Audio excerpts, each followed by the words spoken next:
send me a text with yours. I can send you my contact card, but get me in your phone.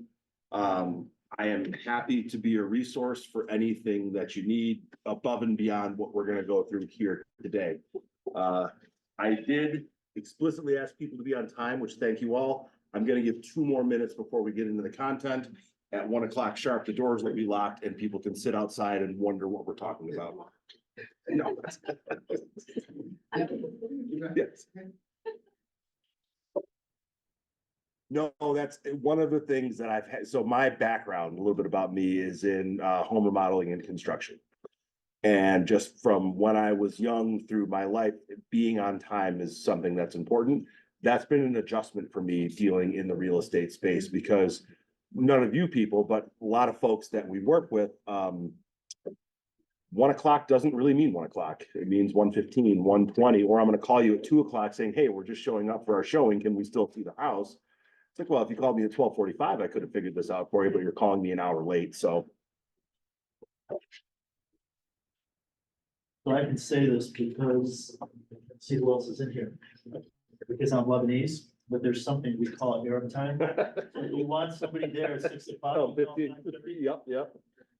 I've got a couple friends that I golf with, and if I'm telling them tee times, it's we're teeing off at 7:45, buddy, and it's an 8:30 time. And hey, guess what? They get there in time to get their Bloody Mary or their water or whatever they need, and we get to the course on time. But yeah, I've got one friend. I was riding in the car with them, and we get a call. And they're like, hey, where are you guys at? And we were at 6 Mile in Levan. Our destination was at 7 Mile in Haggerty. And for some reason, he said that we were at like a mile closer. I'm like, why didn't you just tell him where we were? Like, it's like pathological with some folks. Yeah.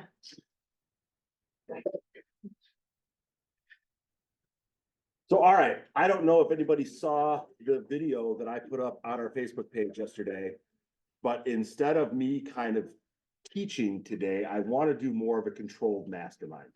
Now, I don't know how many masterminds you guys have been through, but they often turn into just a bitch fest. I don't want that. I want this to be constructive. I want questions and concerns and problems that you're having in the moment to be answered, worked through.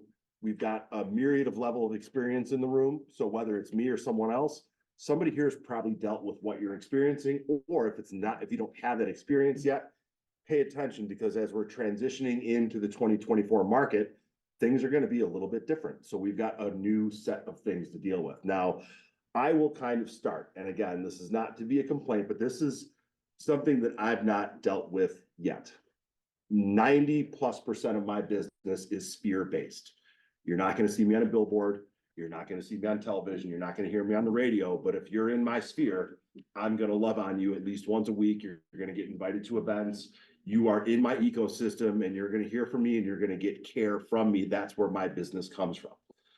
I enjoy that because it brings me pleasure to make people happy. I don't want to make 100 calls a day and get told to screw off by 75 of them. That's just not there's nothing wrong with that business. Don't get me wrong, but that's not mine. Why that's important. The listing appointment that I have today, which is why I was hard on being I've got to be in Plymouth at 2:30. I met, let's call her Alex, in 2019.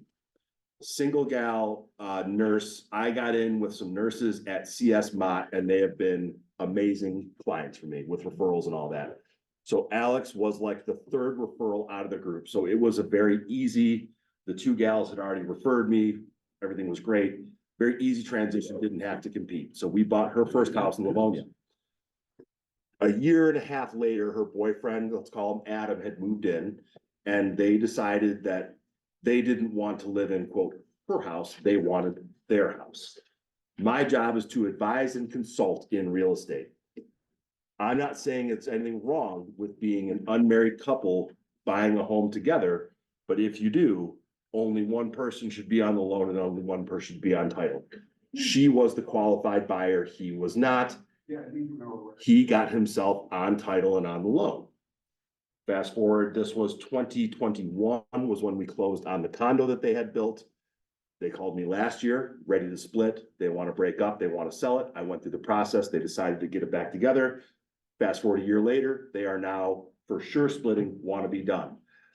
I had to do 3 consultations. I've had to provide a full CMA. I've been put through the ringer by him, not her, but he's a seller, so I have to appease both for what normally would be a 100% slam dunk business. Why is that important? Because there are competitors of ours that are willing to cut off their arm to try and save their hand. They are very short-sighted. They are just trying to stay afloat. So they're going to be willing to do anything they can to get business. So I'm having a conversation with them. And he used the word, I don't see why we would hire you just to get gouged. And I said, I don't love the implication there. Can you tell me what I'm competing against? He said, I've got another guy that's going to do it for 2%. So I asked questions. I'm like, can you tell me more about what 2% looks like? He's like, he said it'd be 2%. He said, if I paid 6, I'm crazy.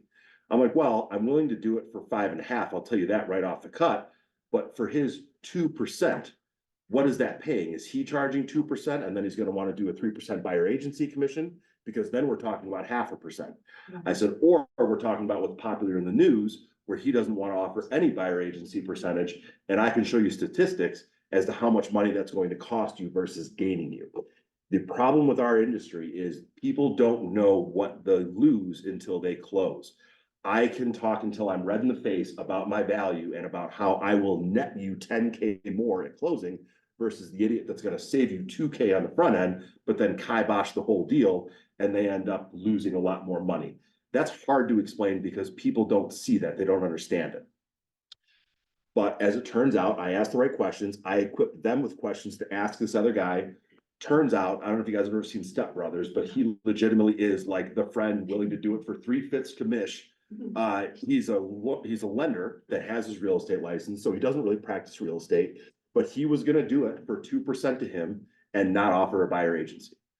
I explained ad nauseum how that's going to hurt them. I created spreadsheets for them. And again, these are people that in 2023, 21, go back to when I started in 15, it's a slam dunk business for me. And I had to compete like I never imagined.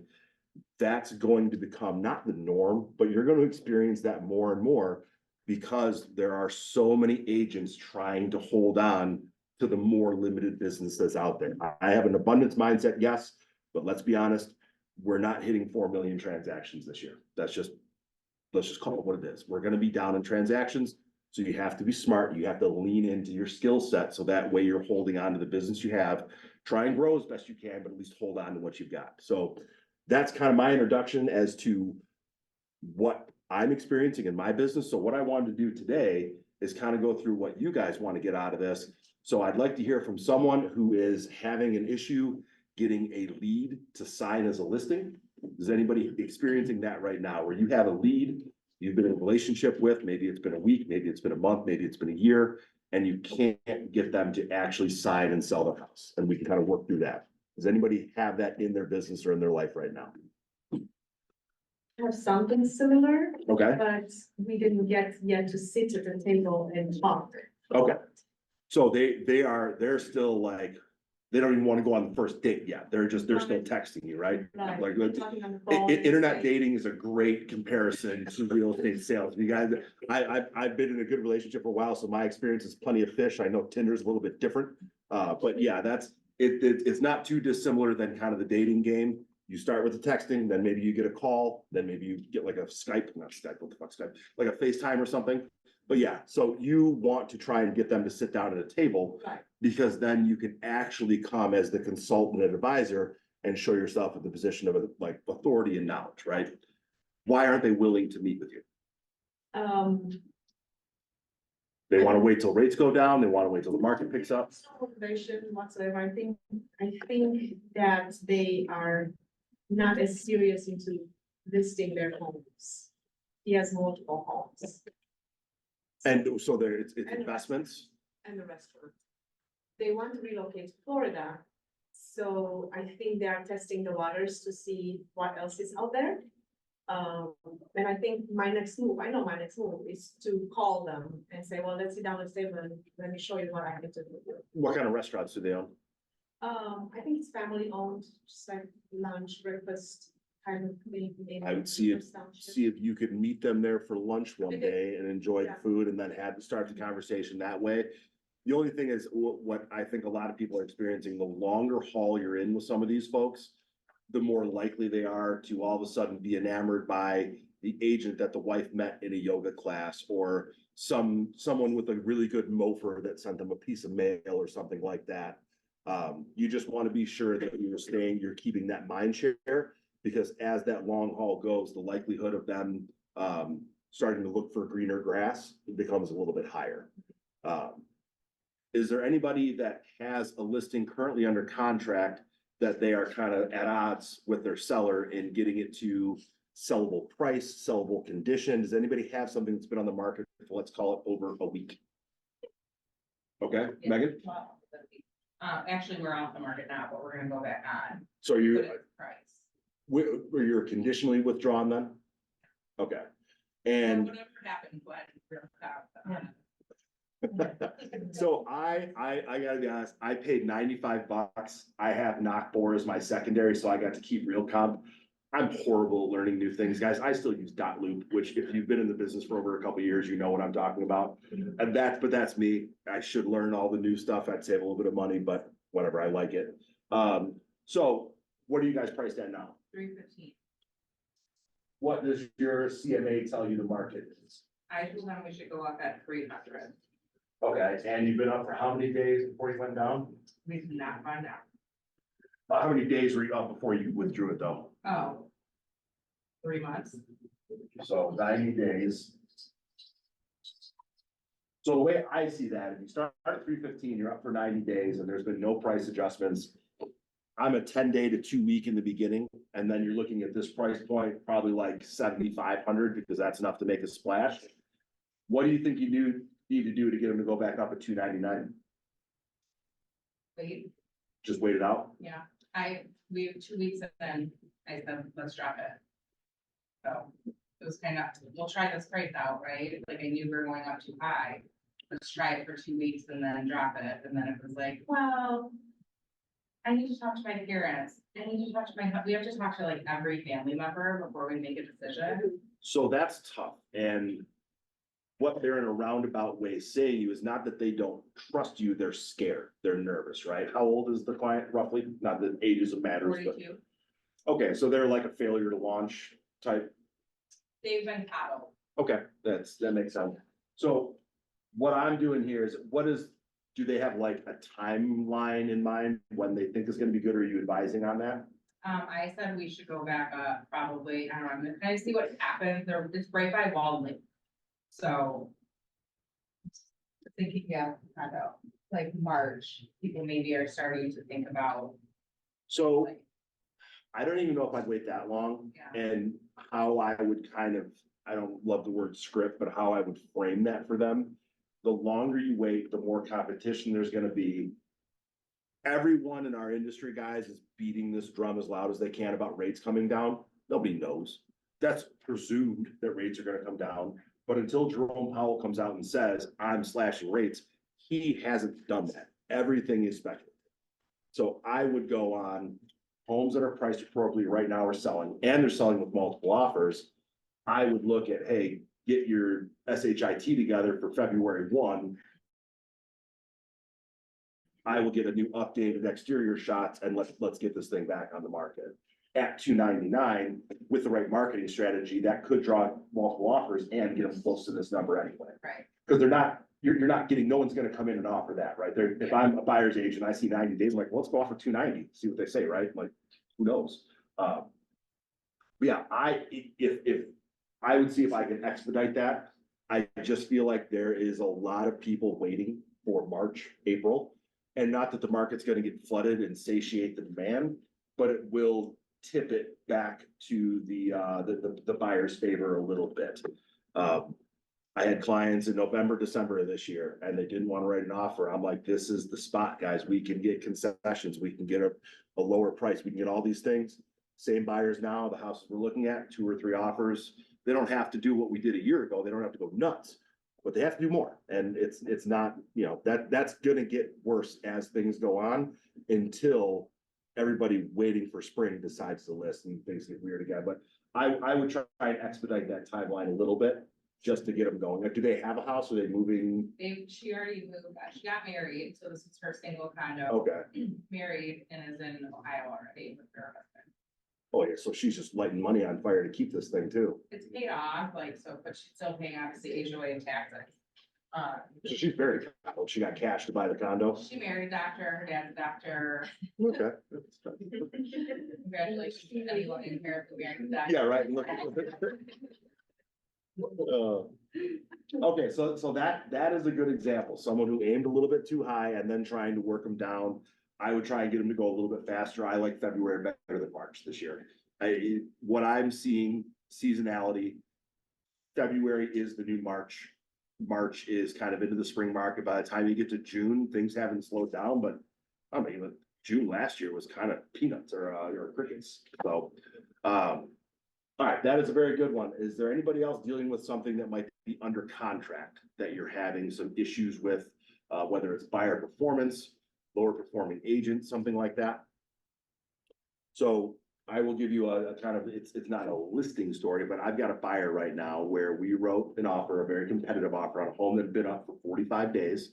They did a small price adjustment, and just like that, it rejuvenated interest. So I asked the agent if they had any offers they were expecting any. He plays the douchebag. Well, I can't tell you that in the, interest of my client. I'm like, okay, whatever. So we write a little bit low. He emails me the next day after I asked for an update saying, we did receive 2 other offers. We're going to move forward with 1. I was like, well, shit. I asked you to let me know if anything changed. So we bumped our offer up to, we went 2K above the asking. We were like 5K below. They didn't take it because we had a 5% down payment. They liked the one with 20%.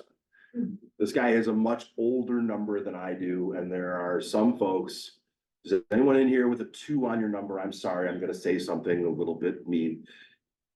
They don't know what they don't know, and they're not willing to learn it, is where they're at in their career right now. And it can be tough. I'm going to be there one day. And when I am, you guys say, Dave, get out of here. You're not willing to do anything different. But I tried to explain, it's not the down payment that matters, it's the motivation. What my person's a first-time buyer, newly engaged, they're off their job, like they want this house, they're willing to do whatever it takes. And he said, well, they like the down payment. They're actually 2K less, but they like the 20%. I'm like, have you talked to the lender to know that that's actually what they're gonna do? You can write anything on an offer. I could say someone's putting an 80% down payment on, the seller's never gonna know. It's not like it's something that can become a negotiation, really. So turns out I get a call today. The buyer is looking like they're not going to perform. And I said, well, based on the timeline, is it an inspection issue? For my client, I can't divulge that information, which tells me, yes, it is an inspection issue, but we're going to go back and look at it. And that's where, when you have listings and you're advising your seller, it's so much more important that we are doing our diligence as a listing agent. It used to be, put it up, 60 showings, 13 offers, 1 blows everybody out of the water. Or you had to do a little bit of negotiating to get one to blow everybody out of the water. Now you got to do diligence, guys. We have to do the job. You have to call these lenders, call the title company, see if they're willing to come over to your title company to have it all under one house, because that's where things can get screwy. If you've got 2 different titles and one's lower functioning, especially if they're doing the lender policy, it can get problematic. So when you're doing that, try and bulletproof these things for your sellers, because what you don't want is to go back on the market 2 and 3 and 4 times, because no matter what the issue is, if I'm looking at the MLS history and I see 4 BMKs, I'm like, well, no, we're not going, or BKMs, I'm like, we're not going to look at this thing again, because there's clearly something wrong with it. So make sure that when you are entertaining the offers and advising your sellers, you have done all of your homework on what they need to know to try and be as sure as possible it's going to close. Because if it doesn't, there's exactly one person that gets blamed, and it's you. No matter what they tell you, they can say, hey, no problem, it's fine. They're pissed, they're irritated. I'm sure everyone in this room has bought or sold a home. It's a stressful experience. We get a little desensitized to it because we're in it every day. But when you're the person going through it, it's one of the top 3 stressful things you can do, is according to psychology. So be cognizant of that. All right, as far as listing leads, let's go there, since we don't have a lot in kind of what I wanted to do. What are you guys doing to find people with their hand raised and motivated sellers? What are you doing? What's working? What have you tried? What's not working? What kind of lead gen are we doing here? Does anybody have something that they've been having some success with? We've been talking to expired leads. Expired. So credit to you. I don't have the fortitude to do that. I don't know why. I've just never been a FISBO expired person, but have you had any convert? Are you in conversation with any right now? We're just in conversation right now. Okay, well, I don't know what your stats are, but from what I understand, if you get 3 or 4 on the line, one's gonna flip in 2 to 4 weeks typically, right? As long as you're getting them the right information. So how do you lead with that? Because I've actually been brainstorming with my coach on this a little bit, and I kind of like his idea, but I haven't actually done it yet. What are your clients looking at, right? What is their authority in the price of their home? Starts with a Z, ends with a W. So the best thing you can do is make them aware. You know what their estimate is. You know what Redfin says their house is worth. You know what Realtor says their house is worth.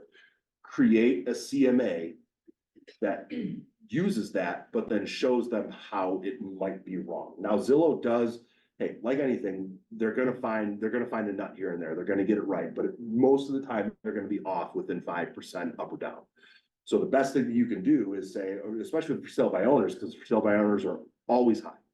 I've never talked to a FISBO that's like, oh yeah, I'm 20K under market, don't know why I haven't sold it yet, right? So it is showing them that you are the professional, you're the advisor, the consultant, you are the expert, you know what their house is worth, and you present it to them in and this is why I'm not good at this, in a very non-dickish way. You have to be very polite about how they're wrong, and you can't just like be very blunt. That's where I struggle with some of those kind of folks, which is why I like working the sphere, because they know me, they don't mind that I can be a little bit gruff. But so that's, I would kind of start there, or at least introduce that to them, and just, these are the pricing adjustments that we would want to make. Also, show them your marketing portfolio, saying like, I saw how your previous agent was marketing your property. This is how we're going to do it differently. These are my stats from last year. This is why it will work. I can show you from this body of work. This is why it's going to happen the way that I'm telling you. Now, you can never promise. Things happen. Some houses don't sell. Some people are smokers. Some people have cat piss. Some people have things that just cause homes not to sell. So you got to be wary of that as well.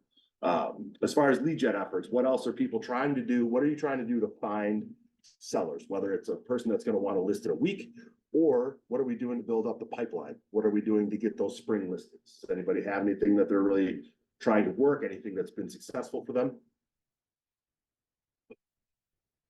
So, all right, guys, this is the job. This is the fucking job. You gotta be trying to get listings. Now I will, like I said in the lead, I am a sphere-based agent. So the way I get listings isn't by calling and saying, hi, I helped you buy a house a year ago. Who do you know that's trying to sell? Again, it's leaning into those relationships and trying to deepen those relationships. So when Tom, Dick, or Harry that they're talking to mentions wanting to sell in spring, I'm the name of recognition. Everyone that you know, this is kind of a fun exercise to do. Ask them to name you 3 real estate agents. They will tell you a guy that's on the radio. They will tell you a person that's on a billboard, and then hopefully they name you. If they don't, you're doing it wrong. But try to test that out a little bit to see what people say, because they should remember your real estate immediately. But if they don't, know that you need to do a better job of showing up. What yes. do you do to deepen your relationships with your sphere? So I keep relatively detailed notes about likes, passions, things that they're enthusiastic about. When something like that happens, I make sure that I show up. I am not a Michigan fan. I'm not a Michigan hater. I'm very glad that a local team won the national title. Cool. And I texted probably 75 people saying, hell yeah, because I knew it was something that mattered to them. So things like that. So like, and a lot of mine it's things that I'm at least somewhat interested in, because if I just have no awareness of it, it's going to be hard for me to pay attention. But that's like a little kind of low hanging fruit thing. The big thing is trying to get them to my events and entertain their kids while I can talk to them. It's providing an experience-based time to where their kids don't have to be parented. They can enjoy themselves and I can talk to them. That's how I try and set up my client events. I was doing movies. I don't do movies anymore because it costs like 20 grand for no conversation. Going back to the dating thing, that's the worst date you can do in the world. Yes. That was part of my question, what type of events are you doing? And I think that my focus this year is really tapping into my spirit of influence, relationship building. I've been dabbling in little things. Yeah. So, and there's start crawl before you run, right? When I'm at my best, which I wasn't last year, I'm doing 4. They're quarterly because when you're doing them quarterly, you are in contact all year through invites in person and then thank yous. That's your 42 touch right there. That's all you have to do to get to that. And then as far as what the event is, I know there are people throughout the nation that do like micro events, like Charles Salyer's done some, Debbie's done some, where it's like 10 ladies at a wine tasting, or like, and I've done it before, like I've gotten a suite at the Pistons game and you get like your VIPs in there. There's a spend involved with that, but it's a very impactful event, especially if it's people who share that passion.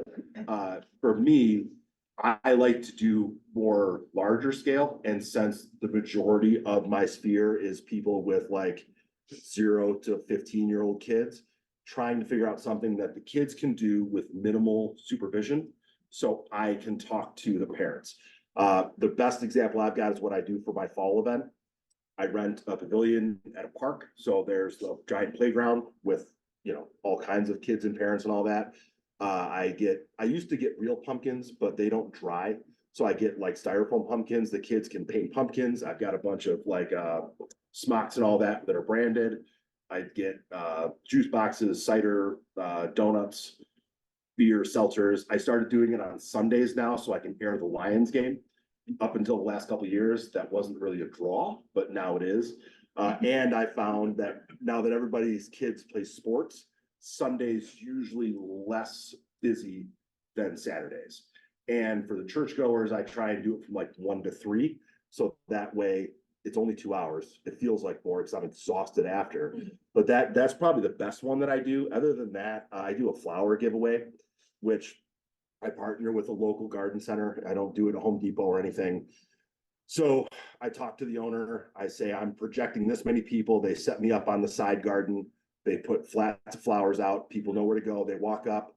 Their kid, they've got a little play area there so the kids can play. I can talk to them, and they end up going and buying tomato plants and whatever else. I do it right around Mother's Day, not Mother's Day weekend exactly, usually right after, because you can't really put annuals in the ground until like June 1st anyway, is what they recommend.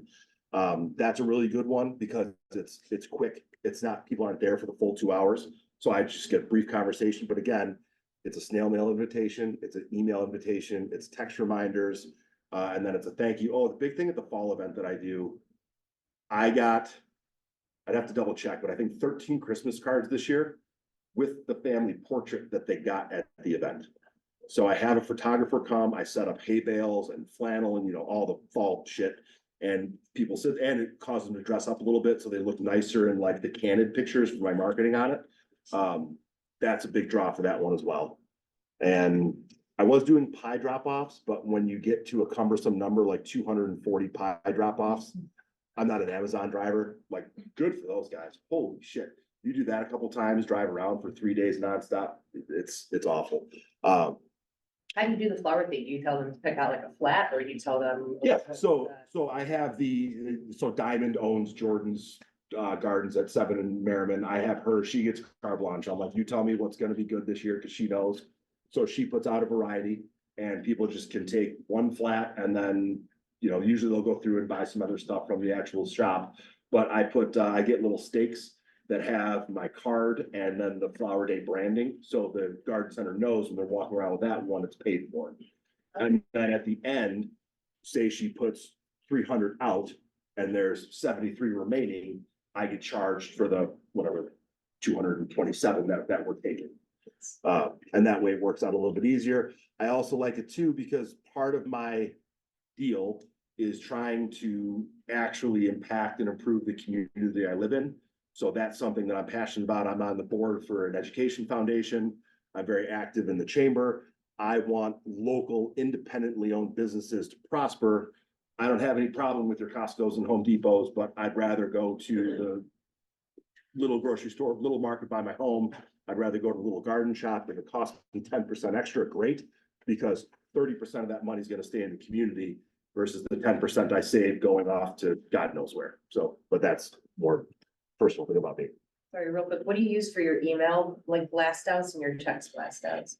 So I got a spreadsheet where everybody lives in, it's in my Gmail, and they all live in like different groupings that I can just click to send it to. And then as far as like who shows up, it's just analog. I'm keeping track of who's there on like an actual like sheet.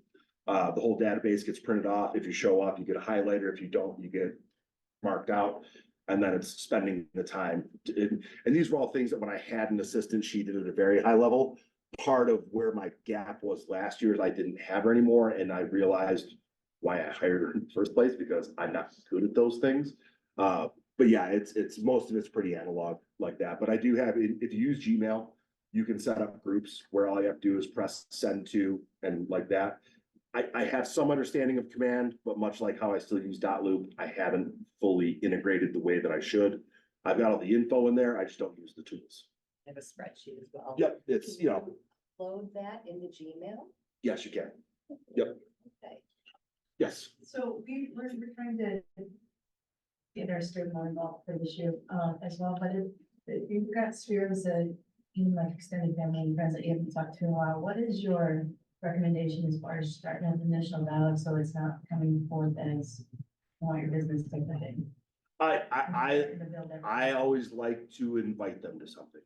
It's for me, that's where like when I started, it was that super cold smiling, not cold, but smile and dial. I can't call and ask. I want to call and invite. And then that way, once, even if they don't show up, you still have made an offering, so they shouldn't be offended when the ask inevitably comes. It's the law of reciprocity, right? So start with an offer, whether they take you up on it or not, then at least me in between these years, I'm more comfortable with the inevitable ask that's going to come. And I don't even always make the ask, honestly, and I probably should be a little bit more aggressive with that, but it's just not really in my nature. I want to provide and then show value, and then it's up to them if they want to take me up on it or not, and most of the time they do. But there's nothing wrong with having people in your database, at your events, at your things that haven't bought or sold from you yet. Those are future clients, and they may know people that are going to be looking to do it. Like I had someone like, well, if they bought a house with me last year, why are you spending money on them for your event?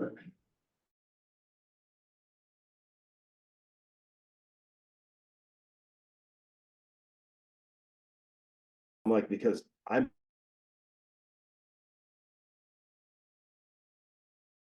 tree. You know, you've got a sapling, and then all of a sudden if you water it, it's going to grow and it's going to branch out. And all of a sudden you're going to have this business that started with, call it 5 roots, and then it grows into something great, which, you know, that's kind of where I was at. My first year, I think I did 12 transactions, which I was very proud of, but it wasn't like I lit the world on fire. And then I got to the point where I'm consistently doing 35 or more, and I don't work that much, and I kind of like it. So, yes. Just one question. So what do you do? I know people get different methods in terms of how to engage prospects. So you've got like the blogs, you've got people to send out informational emails, videos. What do you do to provide value to people that are in your database that aren't yet clients? So that's something that I'm working on. That is where I've got some meat on the bone there. Part of my issue with that is there are so many avenues to touch people now that it's almost overwhelming, right? Well, I got to start it, and you go to like a national training. I'm going to go to family reunion in February, and I'm just going to get blitzkrieged with ideas. There's, you know, video blog, YouTube, start all these things. I think the key is, for me, it's been identifying what I'm comfortable with and trying to get really good at it. And as far as real estate's concerned, that is like doing short videos and sending it out via email. Rather than typing a blog, I would rather shoot a 30-second video, even if I have to do 47 takes to get it right. I'd rather do that and send it out than to try and type something, just because even though I'm a reader, I read listing descriptions. I don't know if you guys do, your clients don't, but we should. Most people aren't. Most people people are visual. They want video, they want photos, they don't want something written. So that's kind of where I'm trending towards. But also I'm trying to connect with people with things that I like to do, which that's kind of the root of the client events. They're all stuff that I like to do and I would be doing anyway. So if I can invite 100 of my past clients to it and get business from it, then great. So when you're doing that, don't just, I don't like the term chase the squirrel, but identify something that you're comfortable with, that you're excited about getting good at. And then it'll be more of a passion than a labor. And that's if you're stuck in labor in this job all the time, you're going to resent it real quick.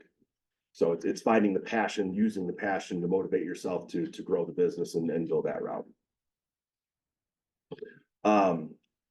So anything else people are struggling with right now? Again, I said a lot of people walked in. I said I want this to be a controlled mastermind. Mastermind turns into bitch fest. I don't want that. But if you've got something that you're struggling with that we kind of want to talk through, we've got a lot of experience in the room and new people. So if there's something that you kind of want to get through, it's an open floor. Yes, On the buy side, is that okay? absolutely. I have a very long-term buyer. So she went through a divorce. She's got a big family. She's been renting in Norfolk for a while.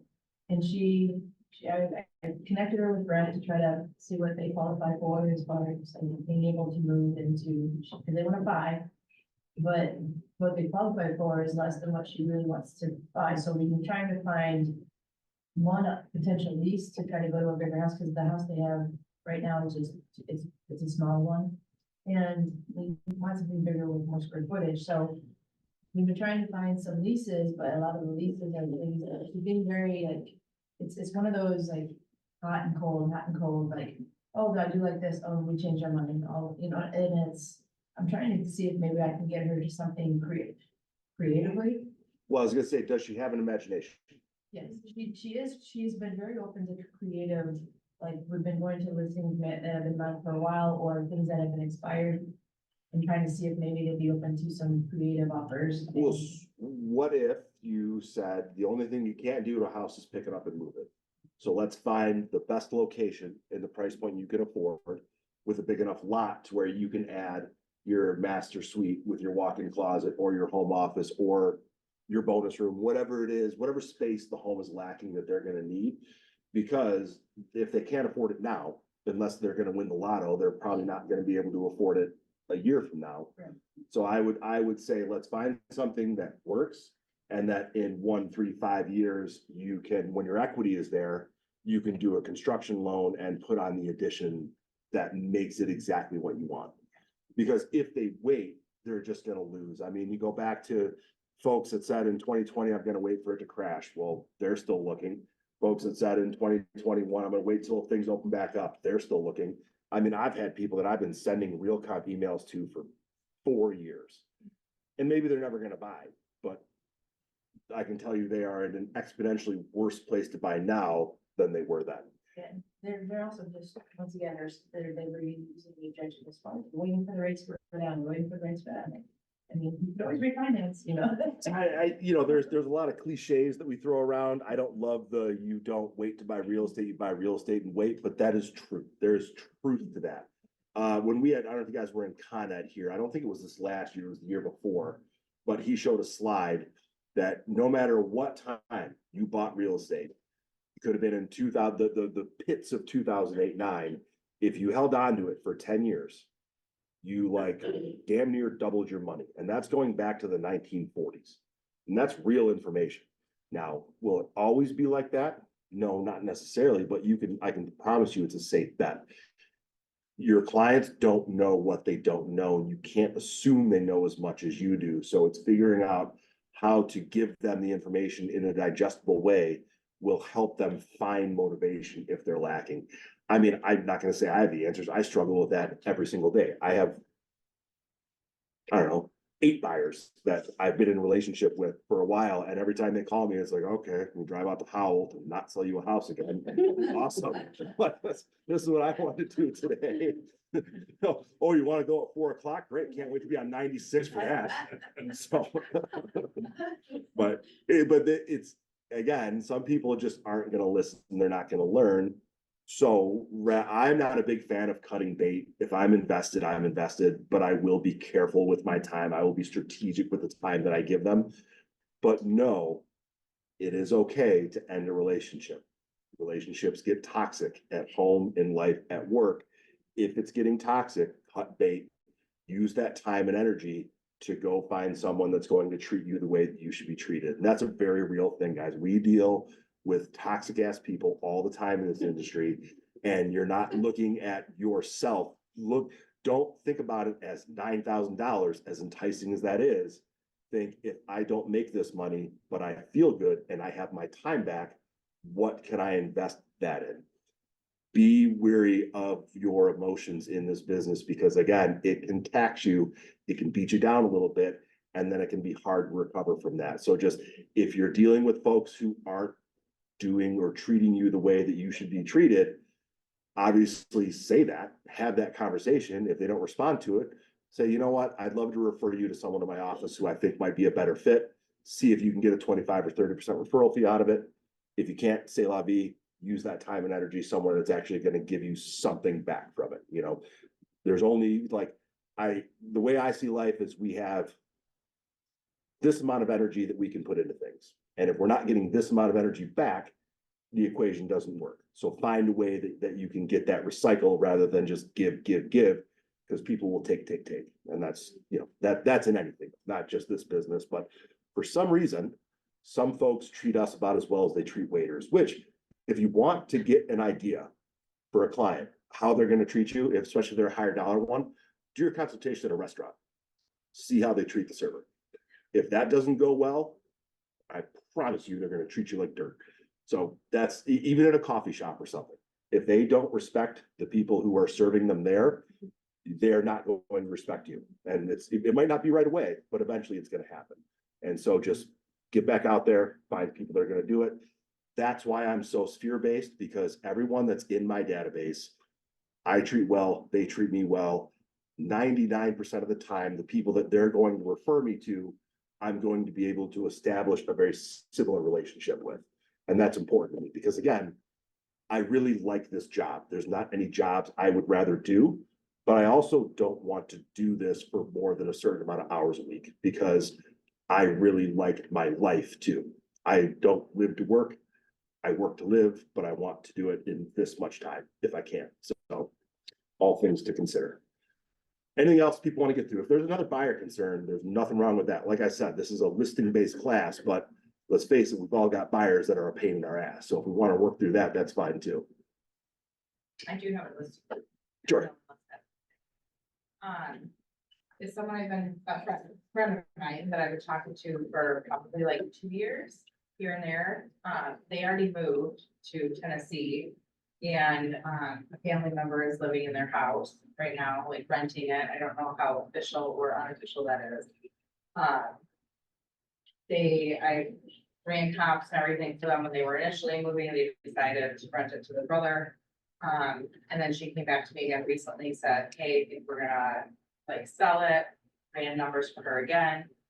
She said, oh, I thought we would get more for that. I think we want to hold off until, but it's definitely like, we want it done by 2025. So another year essentially. I asked how much were you thinking that you would get for it? And I haven't heard back yet, so I need to follow up with her on that, but. Yeah, so that's again, I would look at where is she getting her information from, and we know the 3 sources that are most likely.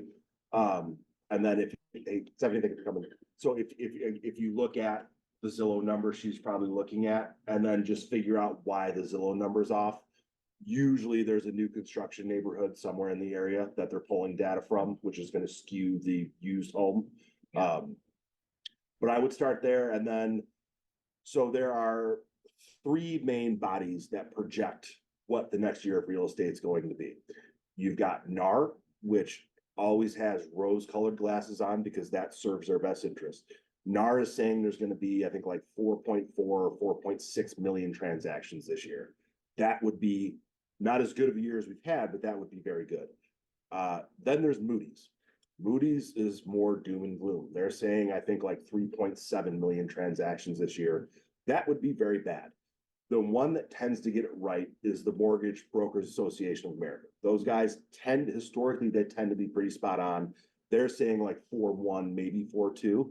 If that happens, we're gonna see likely that prices will stagnate again or go up very little. So if they have a mortgage and they're just breaking even on their rent, they're not gonna make any more money next year. If they do, it's negligible. So do they want to hold on to the asset and the stress for another year? Or do they just want to cash out and put that money in? I don't know. Bitcoin just went to a tradable asset. So throw it in there. I don't know. But I would just help kind of educate them on that, saying like, these are what their forecast is from these three bodies that are all very accredited. This is the one that historically gets it right. They're not saying that it's going to be better this time next year. So hold on to it if you want, or let's just get it sold because it's not gonna make you any more money next year, and then you don't have to have your brother in there trashing it with his golden retriever or whatever the situation is. Not that I don't love dogs, but dogs wreck houses. All right, anything else? We got 15 more minutes, or I can let you out early. I've got just a quick question. So I've got a listing, it's been on market for just under 4 weeks. Had about 5 or 6 showings a week. About half the people have provided feedback. I reached out to others. Priced at $250 in some of them. Had 2 offers. One was for 15 under asking, one was for 20 under asking. The buyers, my sellers didn't want to accept and didn't want to negotiate unless it was 245 or 250. And the buyer's agents didn't want to go up that high. Because you guys didn't do any formal count or anything? They said they basically said unless they want to give us 245. Well, unfortunately, I would tell your client that you were 15 to 20,000% over market because the market told you what you're worth. And they were within $5,000 of each other. Now that's hard for people to swallow. I do see agents nationally right now that are saying sellers hold firm. Things are going to come back. Even if you're on the market for 90, 120 days come spring, you're going to get your price. There's not any historical data that supports that. It's always said, the longer you're on, the lower your price is going to be. So you could just try and stand firm, if they're feeling strong about it. Where's it at in Livonia? Between 6 and 7 months. Is it Clarenceville of schools or Livonia schools? Okay, well, okay, that makes sense. Yeah. I mean, I read when I presented the last offer, and I know how I'm gonna approach this with the next offer. The wife was pretty silenced, but I was watching her body language. She's ready to accept and move because the house is packed up. Do they have somewhere they're moving into, or they So need they're stuff? moving, they have a place in Athens in Greece. Okay. They're retiring All to right. Greece. So the husband is holding firm, but the wife didn't want to counter him. But I could tell from her body language and from her facial expression that she probably thought they should have accepted. Are you happy with what you negotiated for the total compensation? Yeah. Spend some money to find a buyer. Get your own buyer. That way you can, that's a great strategy because if you and we're not really allowed to talk percentages, right? We gotta be careful with that. If you negotiated, call it 6% for the fee or the compensation, and you're able to bring a buyer in who comes in, let's call it 7K light, all of a sudden you're able to say, hey, I could do this for 4.5. You're getting something out of it. They're getting the price they want. I'm still making an additional 1.5% as I would to not work with a dipshit buyer agent. It's kind of a win-win-win. So I would figure what's a comfortable spend to get it in front of different buyers. Open houses, especially if you can do I don't love the small price adjustments, but if you're going to do an open house at this point in the game, it's got to be after at least $1,000 adjustment, $2,000, just enough to move the needle to get it back in front of people on their list.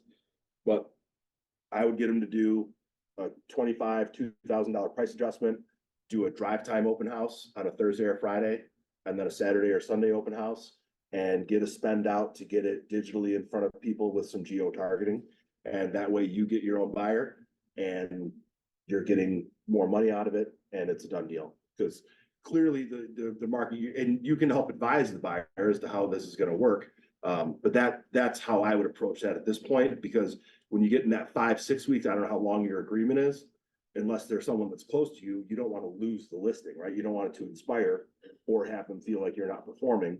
So that's how I would roll with it. I love the drive time open houses too, because you're only getting clients. You're not usually getting agents that are coming. Not that you're ever gonna pluck a buyer from an agent or anything like that, because obviously we're doing this all above board. But you're more likely to get people who might not be in a relationship. They're like, well, shit, that's on my own for work. Why wouldn't I go check it out?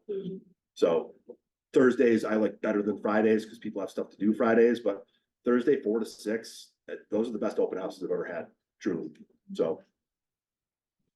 But that's what I would do with that one, just because because you're basically stale at this point. And you gotta try and not be stale, even though it's still being shown. Yes. I just got a question on that. Could the house need some repairs if it's getting that much traffic? That you invest in it, Trisha? So you want a very sturdy litigious agreement with the seller on that. So there are people, there was a lady, I forget her name, she's a big agent out of Nashville. Her whole business is she signs an agreement with the seller, she'll invest $50, $70, $100,000. Now, obviously Nashville is a very different market than ours right now, but she'll invest a ton of money into these homes and then she recoups it plus at closing. And that's her whole deal. She does the rehab, they, Pinterest the living shit out of the home so it shows beautifully, it's what people want. You could do that on a smaller scale, but I would definitely, because you don't want to invest even $5,000 of your own money, not sell the house, and then not get the money from the seller if they go with somebody else. So you just want to be sure that you talk to an actual attorney and get something in writing that you could put a mechanics lien on the home if they don't pay you for the investment that you made. And you want to make sure you're getting at least a small return on your investment too, right? Usually that's going to be on the back end. Say, hey, I'll put 5 in, but instead of a 3% listing commission, it's 3.5 or whatever it may be, because it was your investment and your effort that got them to the finish line, basically. But that is not something that I would really do personally, but I do know people do it at a high level. So anything else? One other thing real quick. Because I get them in my inbox all the time. Have you ever used Zip My Flyer? What's that? It's a service that sends out, I get them from other realtors. It's called Zip My Flyer. No. So basically it targets. Love the name. Yeah, you select a target area, and they market directly to agents. So you can select like Wayne County or Wayne, Oakland, and Macomb, or specific sections of. So There are people in this office that use them, that receive them in my inbox. I typically like to, if I'm gonna spend money on marketing, I want it to go to the buyer. Because if they are in relationship with an agent, they will take it to their agent, say, I want to see this house. If they're not, they're more likely to call me. Whereas if you're just going to the agents, you're not going to get it in front of a potential buyer that may be reaching out to you. Now, if it works, I mean, yeah, do it. But as far as if I'm spending the money, I want it to go directly to who is likely going to call me to want to buy the house. I'm a big fan of double siding things when I can, and I will gladly cough up 1% to do it, because usually it's going to be easier than dealing with another agent anyway. Now, you have to be really good at understanding how to explain the process to the seller. I like to talk about dual agency at the initial consult and saying, it's a rare chance, but it is a chance that I will become a dual agent if I'm going to procure a buyer, which I'd work very hard to do. If that ends up happening, this is what it looks like. Is this something you're comfortable with? If they say no, then you're not going to spend a boatload of money marketing the property to buyers, because you don't really want one. And if you do get one, just make sure you've got a relationship in this office that you can refer them to that will be, a good working relationship for 25 or 30, or shit, for a lead like that, if it's a one-hitter quitter, you could even ask for up to 50%, because they're not procuring the lead, they're not showing houses, they're just selling the house that you brought them to. So that's worth a little bit more cash.